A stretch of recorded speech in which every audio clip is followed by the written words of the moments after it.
저번 시간을 잠깐 다시 복습을 해보면 원래 우리 나라는 존재는 이제 조금 있다. 지금 이제 우리가 지금 여기 알아차리기 막바지에 가고 있어요.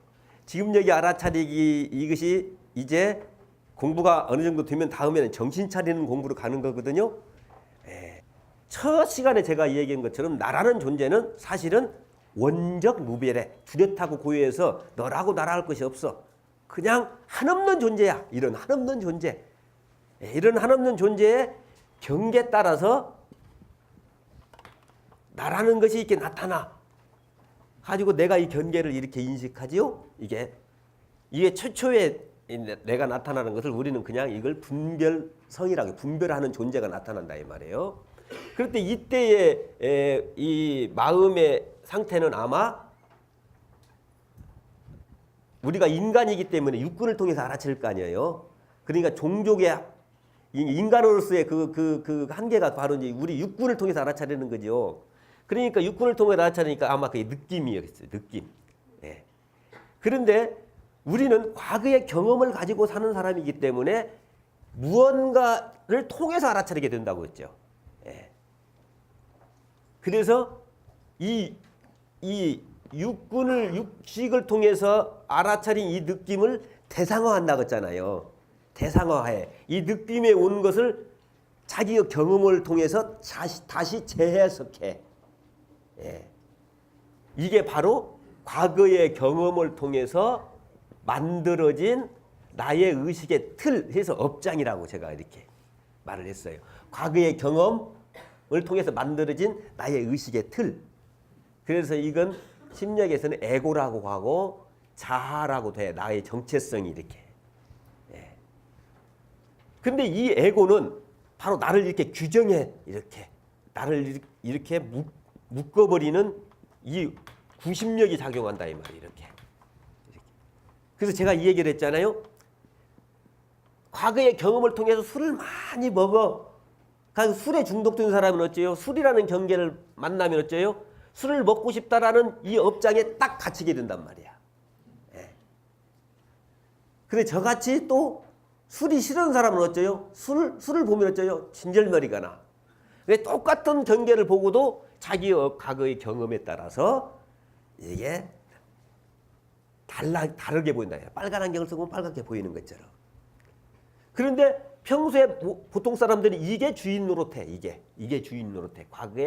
과거의 경험으로 만드는 자기 의식의 틀, 이게 주인 노릇한다 이 말이에요. 그래서 이것이 첫 시간에 얘기했잖아요.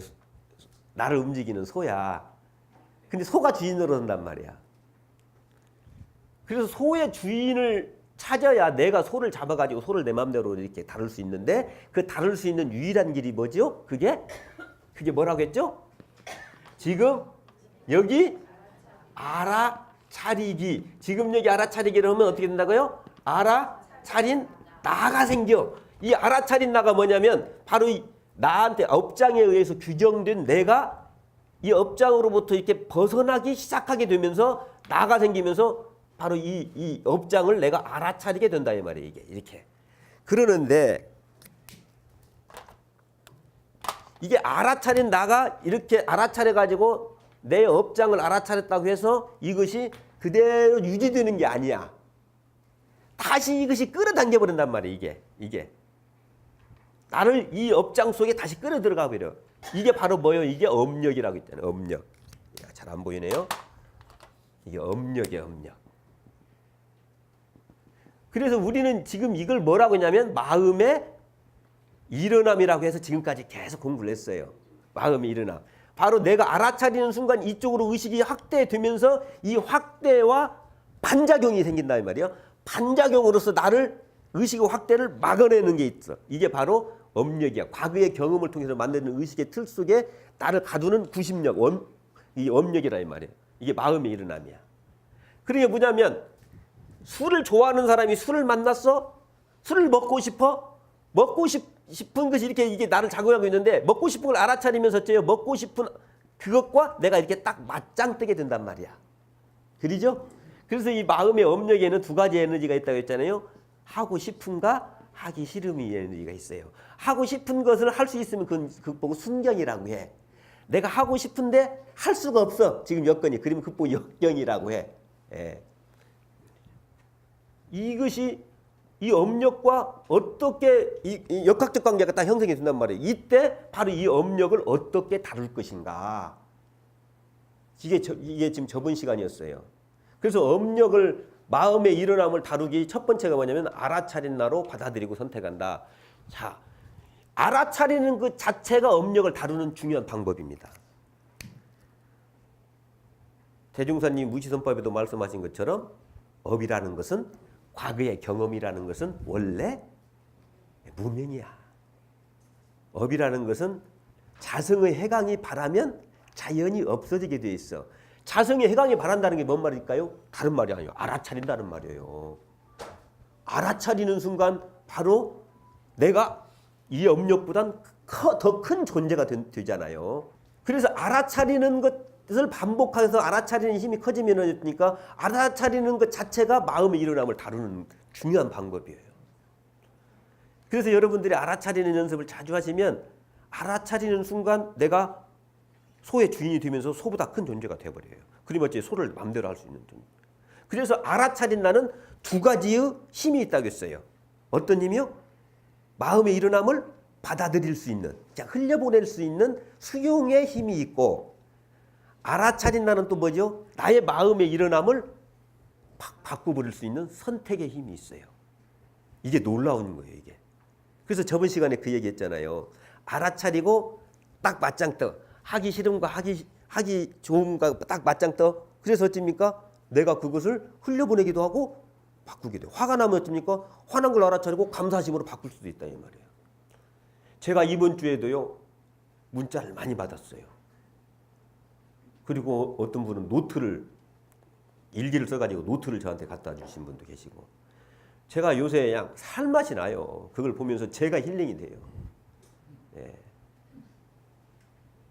정말 요새 이 간단한 이 지금 여기 알아차리기를 통해서 알아차리는 일을 가지고 마음의 일어남을 이 다루는 거 하나 가지고요. 인생이 지금 변하는 분이 지금 한두 분이 아니에요. 그런데 사실 따지고 보면 간단한 것이거든요. 네. 이제 두 번째, 마음의 일어남 다루기 두 번째예요. 이 알아차린 날을 확보했는데 이 업력이 약한 것은 그냥 내가 그걸 해결할 수가 있어요. 네.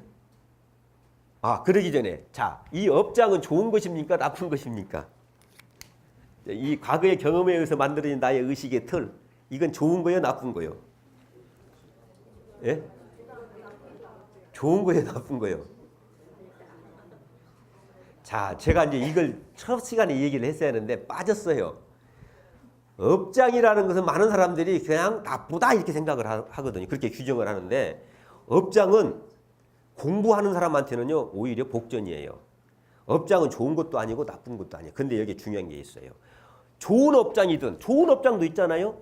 좋은 성격을 갖고 있는 사람도 있고요. 네. 그다음에 나쁜 성격도 갖고 있고 나쁜 습관도 갖고 있는 거 있죠.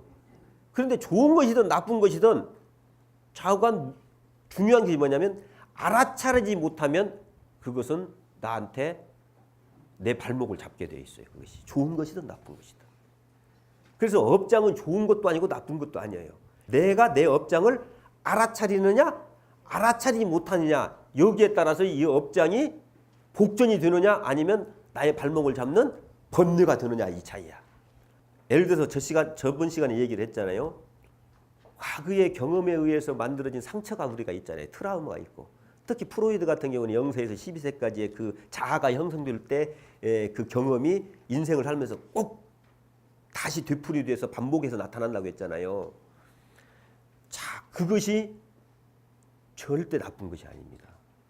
내가 어렸을 때 우리 아버지 그 고함 치는 소리, 우리 아버지 술 드시고 오셔서 우리 어머니한테 이렇게 하셨던 그것이 나한테 깊은 상처가 돼서 60이 돼서 그것이 해결되지 않는다고 했잖아요.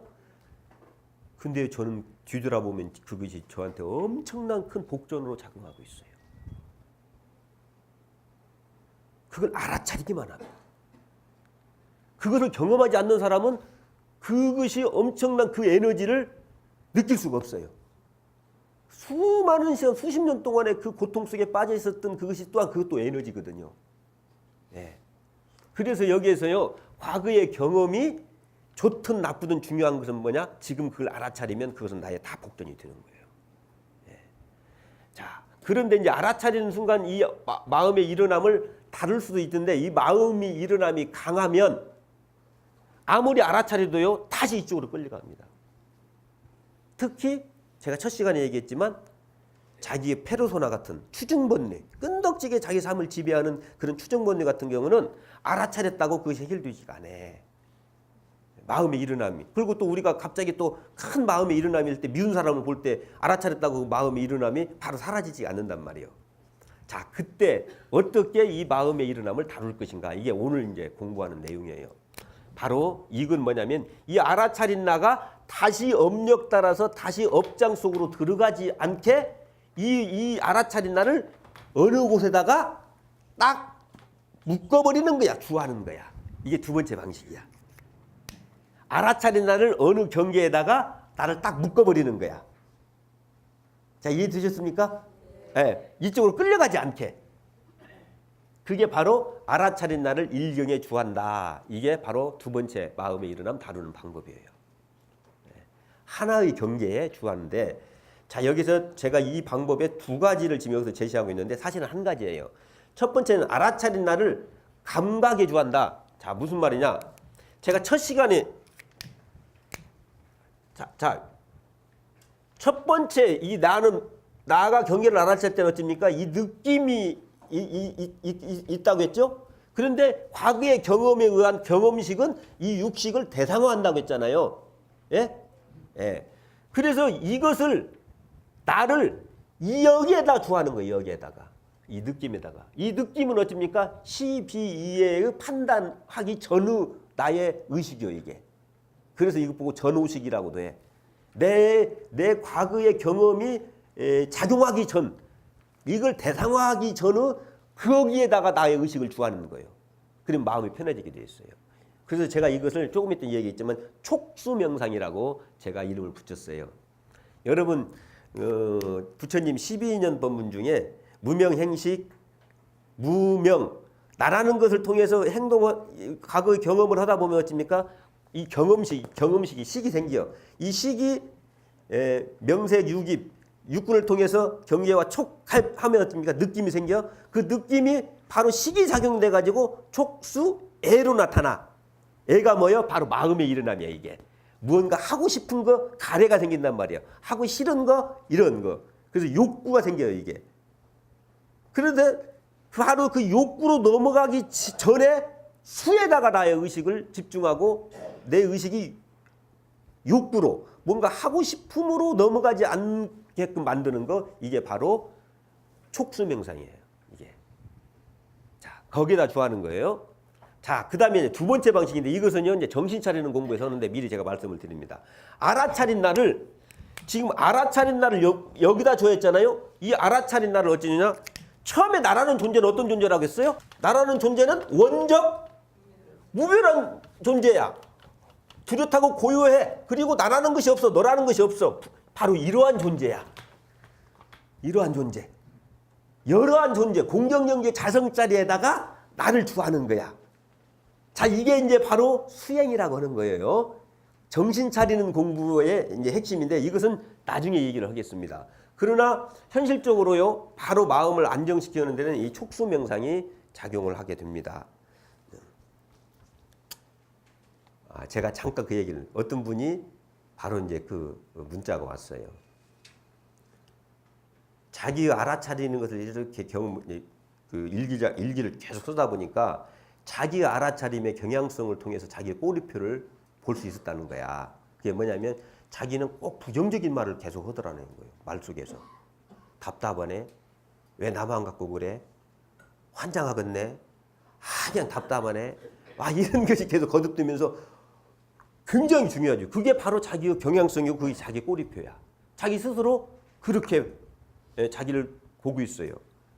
그래서 지금 여기 알아차리기를 지금 계속 하라는 소리가 이제 바로 그런 걸 통해서 자기의 꼬리표를 본인이 알아차리기를 통해서 볼 수가 있어요.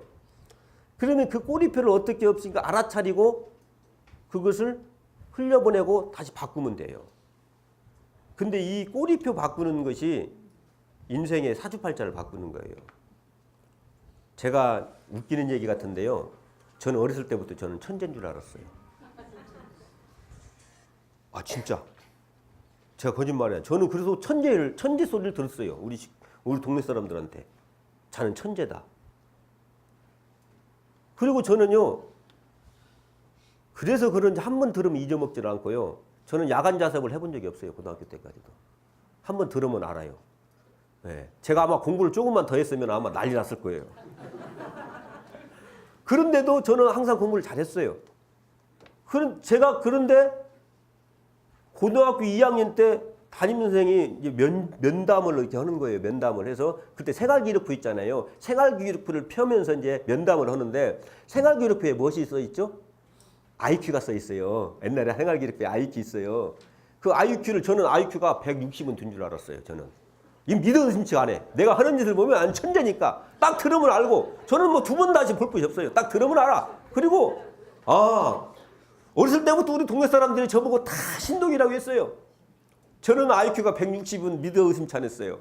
면담을 하면서 제가 일부러 그 IQ를 딱 봤는데 IQ가 몇 나왔냐면 126이야. 내가 그때부터 천재기가 없어져 버렸어요. 진짜요. 그래서 내가 언제 천재기가 있었는가라고 다시 뒤넘어 봤어요. 그때. 제가요. 초등학교 2학년 때인가 우리 큰 집에 그 자손이 없어서 제가 우리 큰아버지 밑에서 컸어요. 우리 형이 하나 있었어요. 제가 낮잠을 자고 있는데 우리 형이 저한테 우리 큰아버지한테 그렇게 이 얘기는 걸 잠결에 들었어요. 아버지, 제가 속명이 금령이거든요. 이 금령이 야는 천재예요. 한 번 들으면 잊어먹질 않아요. 깜짝 놀래요. 제가 그 얘기를 하는 소리를 내가 꿈결에 들었어요. 우리 형님이. 그때부터 내가 천재가 됐어. 진짜 내가 그때부터 천재였어요. 그래가지고요, 제가 고등학교 2학년 때 IQ가 126을 알고 그때 천재기가 없어지고요. 그걸 회복하는데 지금도 회복이 안 돼요, 그게. 그게 꼬리표라는 거예요. 여러분들이 자식을 키울 때요, 저는 제가 농담처럼 얘기했는데 진짜예요. 아마 우리 친구들은 다 알 거예요, 진짜.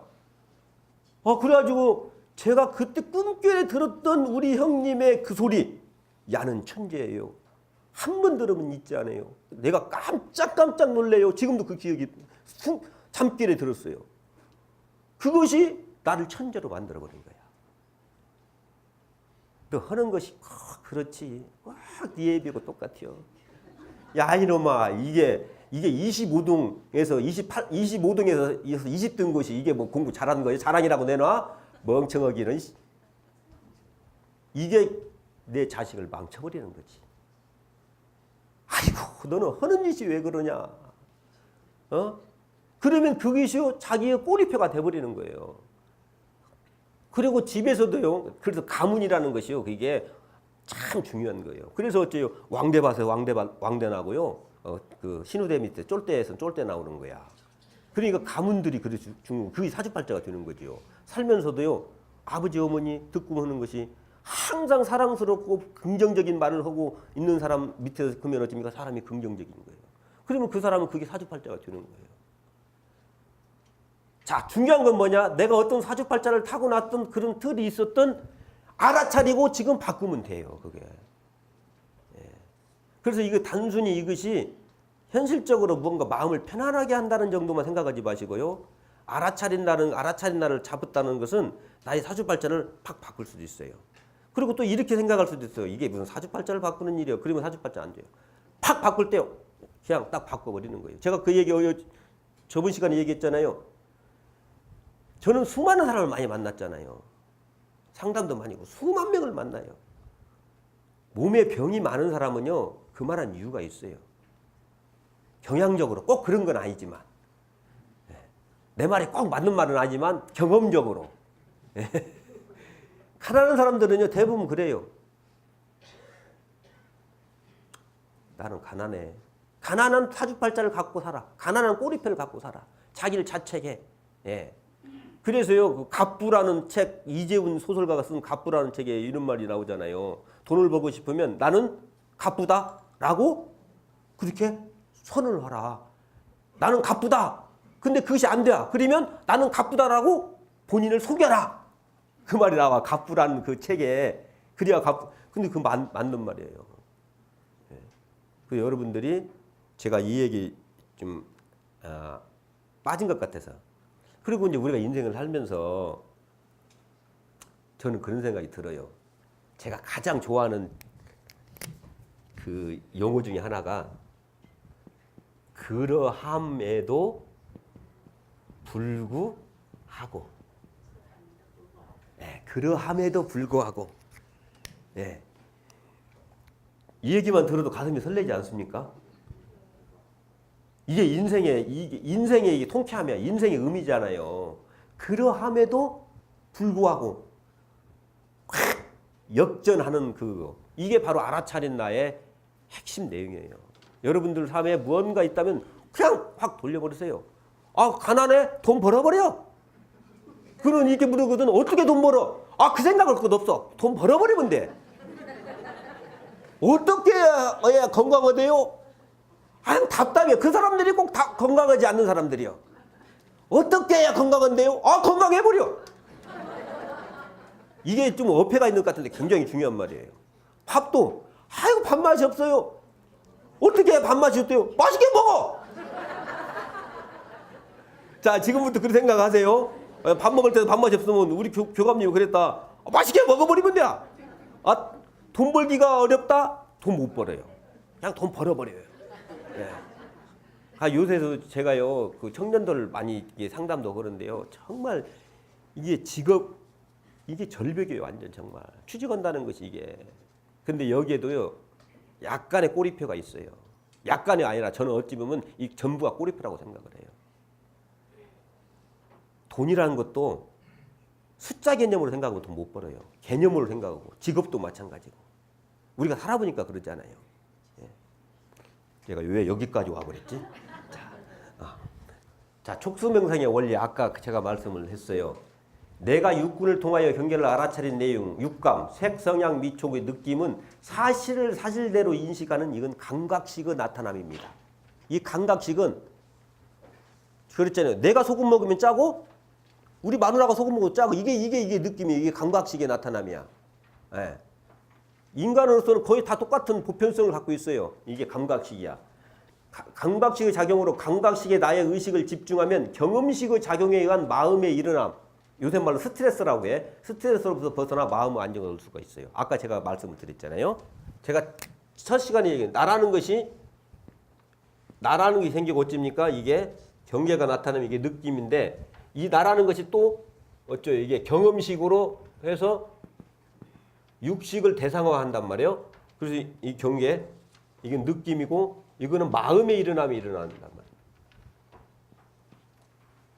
자, 보세요. 이것은 그냥 존재하는 거예요. 이 경험식은, 에고는 나를 가만 놔두지 않아요. 무언가를 하게 해야 해요. 뭔가를 하야 이게 두잉을 만들어. 이게 뭔가를 해야 한다는 말이에요. 이게 경험식이라는 건 판단을 하든가 무언가 욕구를 진행하든가 하는 것이에요. 이것은 경험식에 바탕한 사람은 무언가를 끊임없이 분별을 해야 해요. 판단을 하든가 재해석을 하든가 이게. 근데 이 자리는 뭐냐? 굳이 말한다면 이게 바로 빙이에요. 그냥 존재하는 거야. 그냥 이것은 이게. 그래서 어쩌요? 이 자리 무언가를 마음이 하려고 하는 것을 멈추고 그냥 여기에 존재하는 거. 이게 바로 촉수명상이에요. 예. 그래서 촉수명상의 방법, 마음을 멈추어 지금 여기를 알아차린 나를 확보한다. 이건 말할 것도 없죠. 알아차린 나를 일단은 확보하시고 알아차린 나를 내가 정한 경계에 느낌에 집중하여 알아차린다. 자, 여기에 정한 경계는 뭐냐면 색성향 미촉 중 하나를 정할 수도 있고 전체를 다 정할 수도 있어요. 그러니까 내가 어떤 한 소리를 정할 수도 있고 무언가 바람을 정할 수도 있고 이렇게 정할 수도 있고 그냥 육감을 통해서 전부 알아차리는 걸 다 정할 수도 있어요. 그리고 느낌에 집중하는 중 마음의 일어남이 있으면 알아차리고 흘려보냅니다. 자, 자, 이게 지금 뭔 소리인지 잘 모르겠지만, 자 보세요. 그러면 촉수명상 할 때 이제 주의하는 것이 뭐냐면 가능한 한 편안한 환경에서 한다. 무슨 말이냐면 경계를 정할 때 나의 경험식과 관계가 없는 경계를 정하는 게 중요합니다. 이 촉수명상을 할 때는 마음의 일어남이 있잖아요. 그러면 나의 경험식, 마음을 일어나게 하는 경험식을 이과 관계된 경계를 정하면 어떻게 마음이 일어나면 더 일어날 거 아니에요. 예를 들어서 내 돈도 먹고 도망간 그 사람을 경계로 정하면 어때요? 더 마음이 일어날 거 아니에요. 그러니까 나의 과거의 경험과 별로 관계가 없는 것을 경계로 정해야 하는 거예요. 이 촉수명상의 핵심이에요. 경계를 정할 때.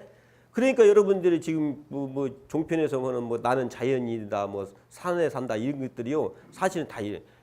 내가 산 속에서 이게 지내고 나면 어떻습니까? 마음이 편해져요. 왜? 나무, 새, 다람쥐 이런 것들은 나의 과거의 경험과 별 관계가 없어요. 나하고 원수질 일이 없단 말이에요. 그런 것들이. 그런 것들을 보면 마음이 편해져요. 산에 가서 바람을 느끼고 새소리를 느끼고 이렇게 이러는 거. 그다음에 바다에 가서 파도 소리를 듣는 거 마음이 편해져요. 그게 다 촉수명상이에요. 예. 저도 일터에서 한 30년 이렇게 교육생활을 하면서 스트레스를 많이 받는데요. 작년 1년 모악산에서 쉬는데요. 정말 한 5개월 쉬버리니까요. 혈압도 내려가고요. 인식체계가 딱 바뀌어버리더라고요. 아주 편안해지고. 네.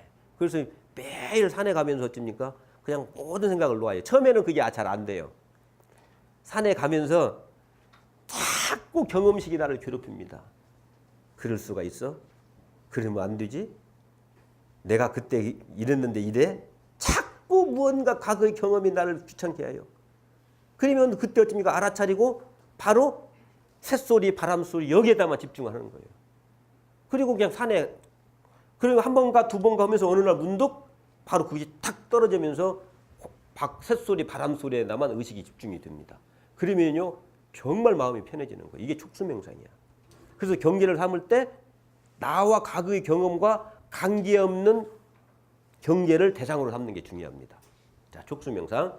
그래서 처음에는요 명료하고 일관성 있는 경계를 정하는 게 중요합니다. 예. 그러니까 지속적으로 내 마음을 정할 수 있는 곳. 그러니까 자꾸 변하는 경계에다가 내 마음을 정하면 마음을 안정하기 어려워요. 그러니까 지속적이면서 끊임없이 나의 마음을 거기다 주할 수 있는 거. 여기에 가장 좋은 게 뭐냐면 호흡이에요. 호흡. 그래서 모든 수련단체에서 수련의 방법으로 호흡을 사용하는 것이 이유예요.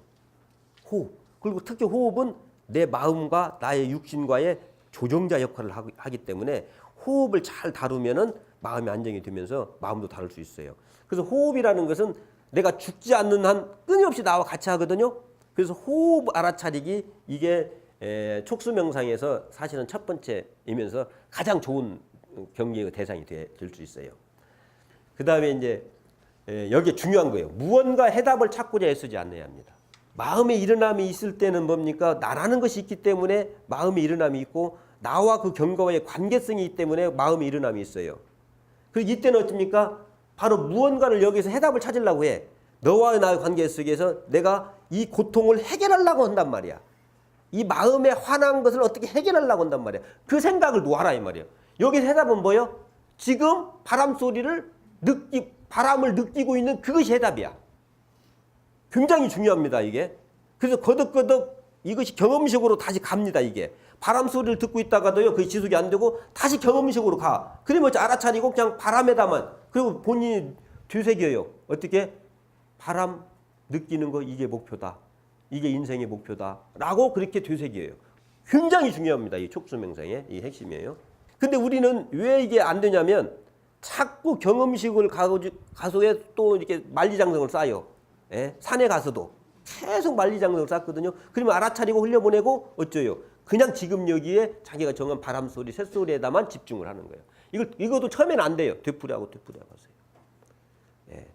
그래서 이제 저희 같은 경우는 경종명상을 많이 해요. 아침에 33번 치잖아요. 참 좋아요. 아침에 딱 치면서 호흡과 경종소리와 일치해가지고 그래서 삼동원에 있을 때는 제가 5초 단위로 범종을 치게끔 우리 합의를 했어요. 그러면 전 식구들이 법당에 딱 모여서 경종명상을 해요. 범종을 딱 치면은요 5초 간격이거든요. 정확히 5초를 간격으로 범종을 치거든요. 그러면 경종 속에 나의 의식을 탁 싣고 땡 하면서 5초간 또 들이쉬고 또 5초간 내쉬고 이렇게 하면서 바로 이제 자선으로 들어가거든요. 이 경종 명상도 아주 좋습니다. 특히 우리 경종 참 좋아요. 자, 마음에 일어남이 있으면 알아차리고 판단하지 말고 받아들이고 흘려보냅니다. 이거 지금까지 우리가 연습했잖아요. 그냥 마음에 일어남이 있으면 그냥 흘려보내세요. 여기서는 마음에 일어남 갖고 상관하는 것이 가장 이게 마장이야. 예. 지금 여기서 해야 할 일은 뭐냐면 바로 느낌에 충실하는 거예요. 그 다음에 촉수의 집중력이 떨어지면 아까 얘기했죠. 알아차리고 다시 느낌으로 가는 게 중요합니다. 근데 우리는요, 인생에 중요한 것이 이것이 아닌데 지금 빨리 가서 뭔가 해야 하는데 라는 그 과거 경험식이 계속 발동합니다. 무언가를 해야 하는데 라는 과거 경험식이 계속 발동해요. 그러면 그걸 알아차리고 어쩝니까? 바로 이 존재, 느낌에다가 그냥 집중하는 거예요. 예. 이게 요새 말하는 MBSR이라고 알아차림을 통한 스트레스 완화법 해가지고 이게 우리나라 지금 굉장히 지금 세계적으로 열풍을 부리고 있어요. 근데 하나 이게 촉수명상의 원리예요. 그게 마음을 이렇게 편하게 하는 거죠. 촉수명상의 가장 여러분들 한번 해보세요. 호흡명상은 바로 단전주하고도 연결이 되는데요. 호흡명상에는 제가 이제 여러분들 교재에 다 정리해놨습니다. 두 가지를 제가 세 가지 호흡명상에 대한 얘기를 했는데 첫 번째가 수식법이에요. 수식법.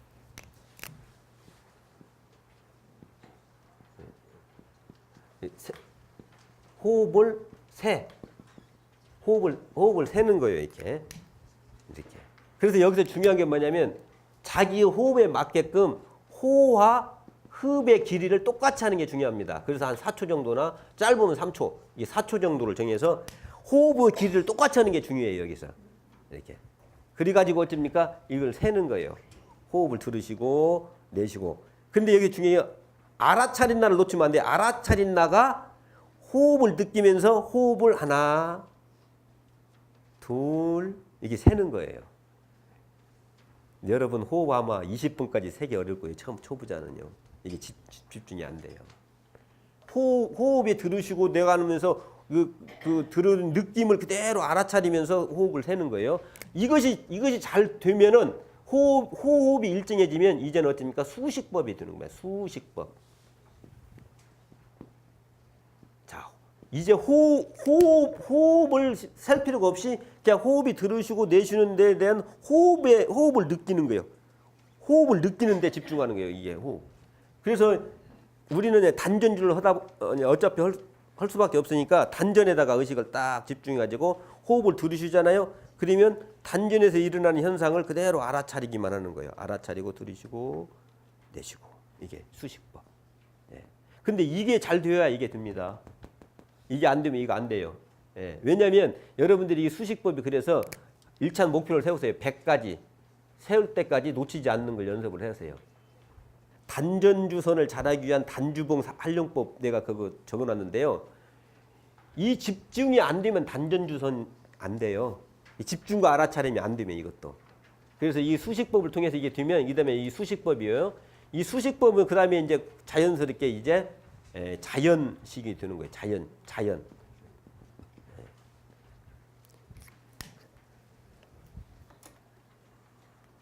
소리 명상. 바람지도 그리기. 제가 이제 우리 삼동원에서 많이 사용했던 것이 바람지도 그리기예요. 산속에 가서 딱 앉으셔서 바람을 한번 느껴보셔요. 아주 편안합니다. 그리고 바람이요. 한 군데서만 부르는 게 이쪽에서도 부르고 이쪽에서도 부르고. 그래서 이 알아차림이 아주 촉수가 아주 세밀해지는 게 이 바람지도예요. 그 다음에 이제 밥 먹을 때는 말할 것도 없이 진지명상 하시고. 지금. 그런데 여기서 알아차릴 때 여러분들이 주의할 게 있어요. 알아차리면서도 어쩝니까? 경험식이 자꾸 작용합니다. 자, 시냇물이 졸졸 이렇게 흘러요. 그럼 보통 사람들은 시냇물 소리를 어떻게 알아차리세요? 시냇물 졸졸 이렇게 알아차려요. 그건 알아차리는 게 아니에요. 그러니까 알아차리는 것도 전부 다 경험식으로 알아차려요. 보통. 이게 본인이 그래서 우리는 어렸을 때 그러잖아요. 초등학교 들어가면 선생님이 돼지 그러면 어디죠? 한번 해볼까요? 돼지 참새, 시냇물 그렇게 배웠어. 하고 시냇물 하면 그냥 졸졸이요. 하고 시냇물 알아차리기를 하라면 시냇물이 졸졸 흐른다 이렇게 알았죠. 그건 알아차린 게 아니에요. 그건 경험식. 실질적으로 의식이 그 시냇물에 집중이 안 된 거예요. 눈으로만 알아차린 거야 그것은. 그러니까 시냇물로 알아차리는 그러니까 마음이 편하지 않는 거예요. 제가 경향성에 대해서 얘기했잖아요. 눈으로 알아차리는 경향성이 있는 사람은 어째요? 경험식이 알아차리는 거야 그것은. 눈은 100% 경험식이에요. 그러니까 이 촉수명상을 할 때는 눈을 감고 하는 것이 좋습니다. 경험식이 발동되지 않게. 시냇물에 집중해서요. 시냇물 소리가 어떻게 나는지. 시냇물이 졸졸 납니까? 아니에요.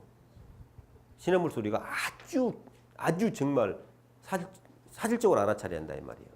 돼지 소리도 꿀꿀이 아니다 이 말이에요. 예. 자, 그래도 맛도 마찬가지예요. 맛도 이제 밥을 먹으면서 김치 맛 이런 것들을 알아차려요.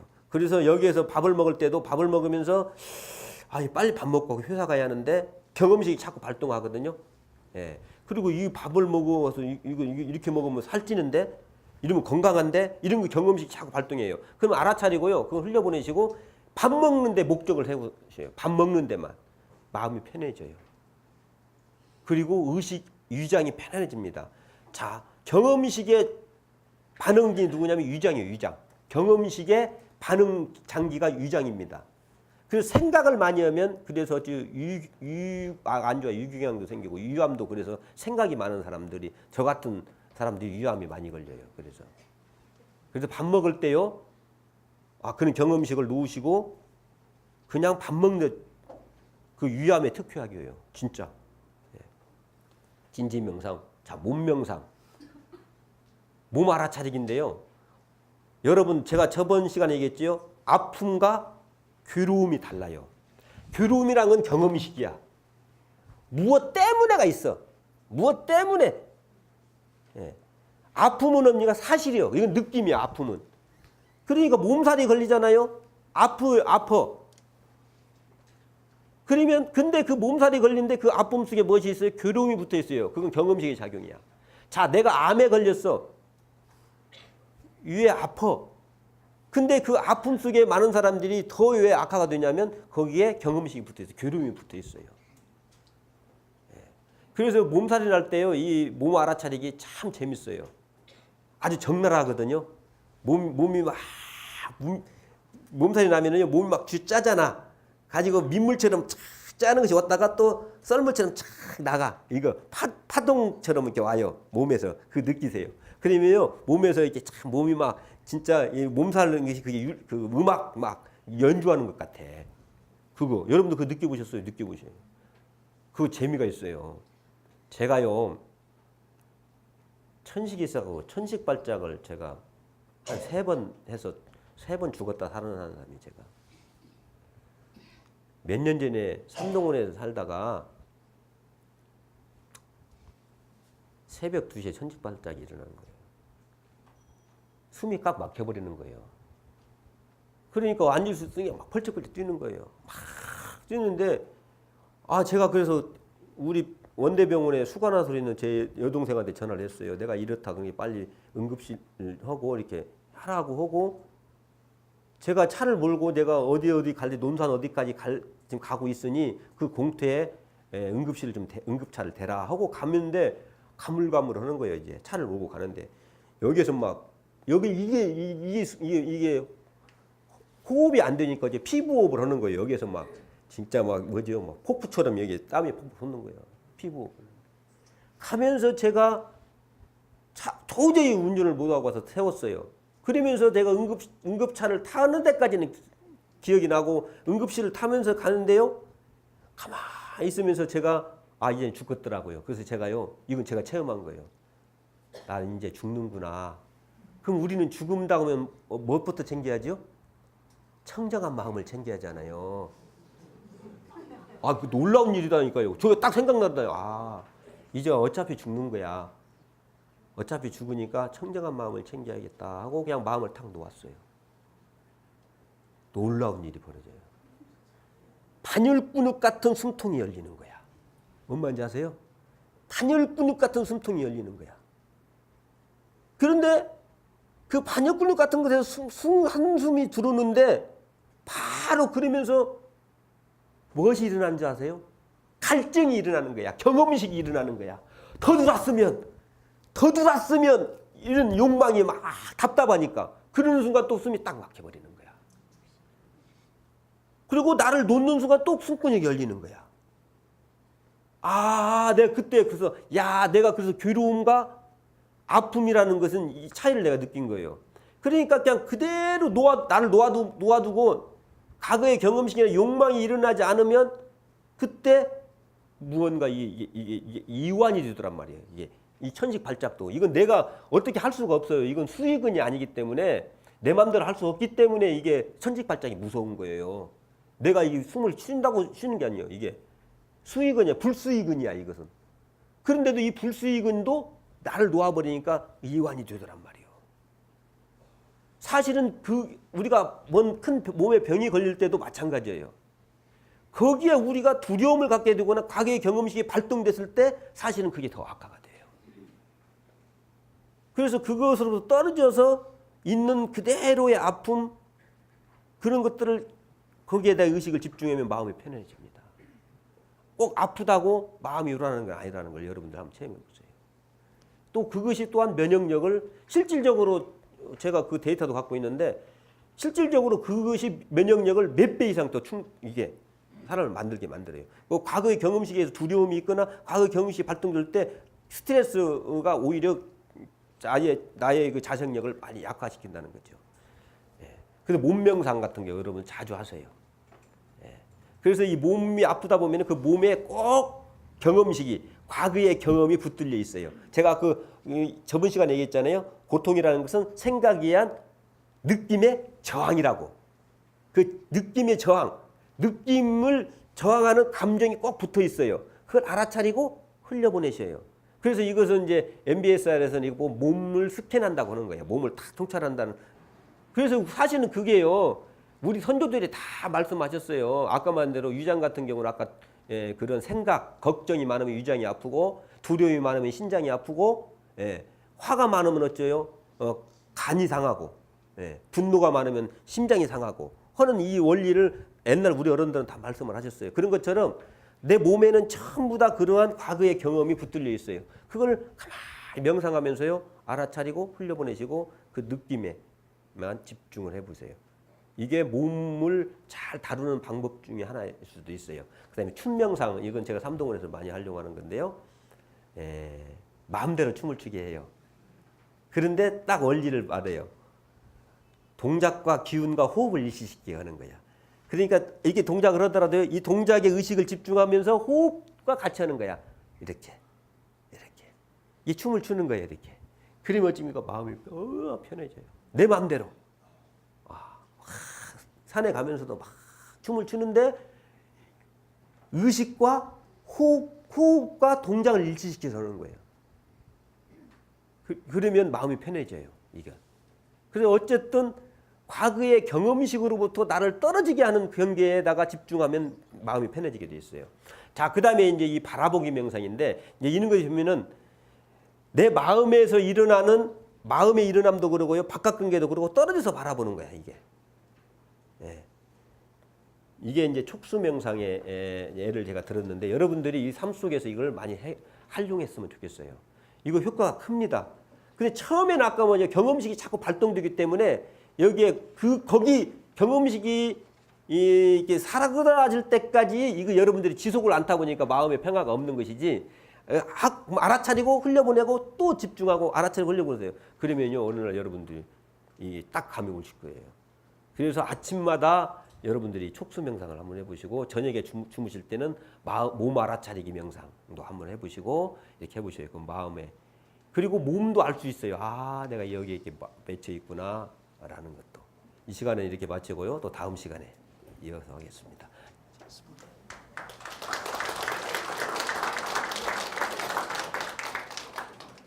이 프로그램은 세상에 은혜를 나누고 싶은 여러분의 후원으로 제작되었습니다. 방송교화에 여러분의 마음을 보내주세요.